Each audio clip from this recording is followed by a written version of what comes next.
Hi, good morning, Apostle. I have a little testimony, and I really just want to boast in the Lord. I tried to do a video several times, but my phone wasn't allowing me for some weird reason. Um, I want to say good morning to all Caris International members. Um, and the fast that we did, um, I actually was expecting God to do something. It's the first time that I ever did a fast like this. I was always the person who would run from fasting and always be like, oh gosh, no, I can't really fast, it's either that my pressure would be too high, or my pressure would go high, or I'm feeling sick, or I'm having gas pains. And this is it. I'm talking about like 2 days fasting, 3 days fasting. So I've always been somebody to run from fasting. But when when the Daniel fast came up, I said to myself, I'm going to try my best and do the fast. I never did it before.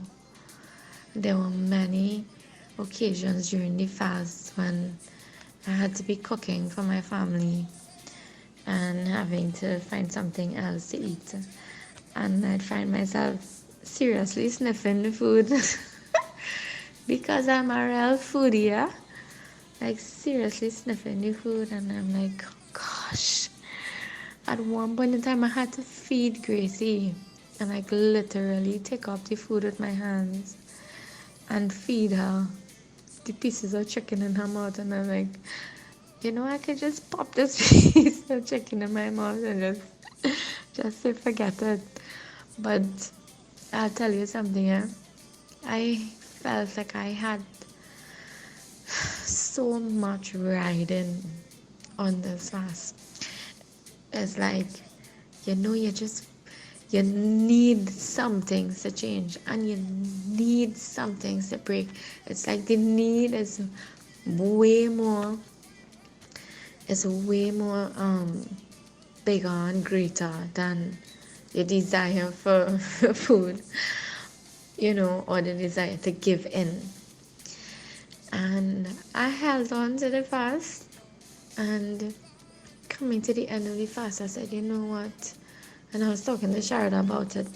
And I was like, we have to go to the end, because it's like we have a lot of things that we need to see happen. So there's so much to come out of it. And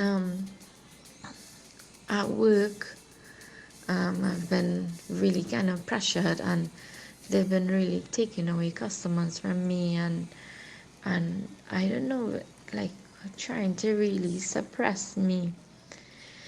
And when I spoke to Apostle about it, when I spoke to the man of God about it, he kept saying, you need to remember that they aren't your source. Remember who's your source. God is your source. And in all honesty, he really is my source in every aspect of the word. And a couple of weeks ago, I was at a customer and I got injured by a wooden pallet, and I ended up on injury leave.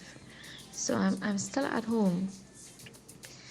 But during the time when it happened, I was like, oh gosh, I don't want them to have another reason to say, let's take away more customers from her because she's on leave. And I was really concerned about it. But the funny thing happened is that while still during the fast, there are some things that my manager had me doing was kind of below the under the table kind of thing, where he would say, write up this for me, and do this for me, and that's just between the both of us. And while on the fast, these things came to my mind, and I'm like, this is the company that I'm working for. And even though this is my manager who's above me, this is the same person who's taking away customers from me, but this is the same person who has me writing up paperwork that I shouldn't be writing up. And I made a decision to call a higher manager. And while making that decision, I said, you know what? I could lose my job for this because my signature is on these things. My manager could lose his job for this. I don't want him to lose his job. I don't want anybody to lose their job. And I definitely can't lose my job. So I said, you know what? Whatever happens, whatever comes, whatever goes, whatever is the outcome, at the end of the day, God is my source. And I spoke to the upper manager and I told him what was going on. You wouldn't believe, as soon as I let this man know, mind you, it was via messenger. I couldn't even call him and talk to him and let him hear my voice. But as soon as I told this man what was going on, I just realized that my body let out a big, like this heavy burden was just lifted from me. And I was like, what was that? Because you see, sometimes there are things that, we do, whether we do knowingly or we just do it because we were told to do it or we have to do it or something. But there are things that are wrong and they might seem insignificant or they might seem like, okay, well, you just have to do this because this is just how we do things. But God sees things differently and wants us to adjust accordingly, you understand? And I honestly thought that the next phone call that I would get would be like, listen, you have this huge meeting to attend and we're gonna bust your throat. But yesterday, that same upper manager called me, and the same customers that my direct manager was taken away from me, he said, I'm giving it back to you. And I was like, what? Okay, so you're not gonna bust my throat and you'll send me home. I mean, maybe my manager himself, maybe he might be kind of pretty upset. I don't know. I don't know what's the outcome of it, but I'm sharing this with you all to let you all know that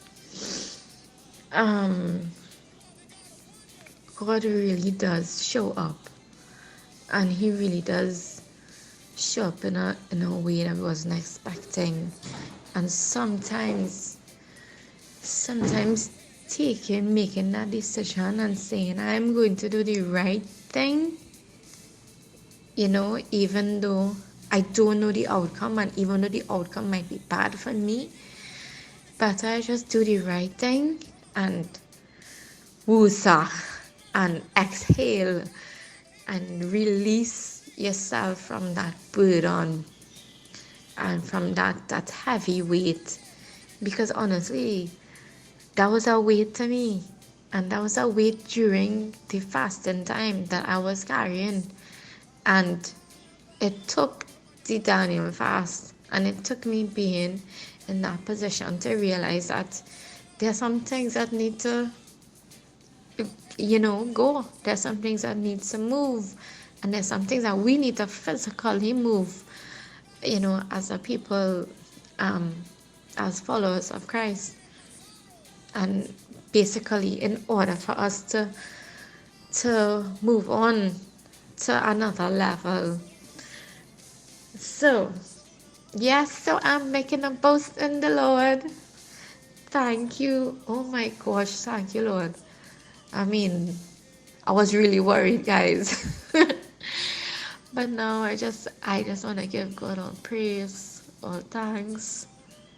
Um, Gosh, thank you, Apostle, for encouraging me, the always having the right words, always totally hearing from God. I mean, oh gosh, I feel really blessed, and I thank God for Kairos International Ministries. I mean, I feel like I'm in the best place ever at this time. So, guys, have a good day. Thanks for listening.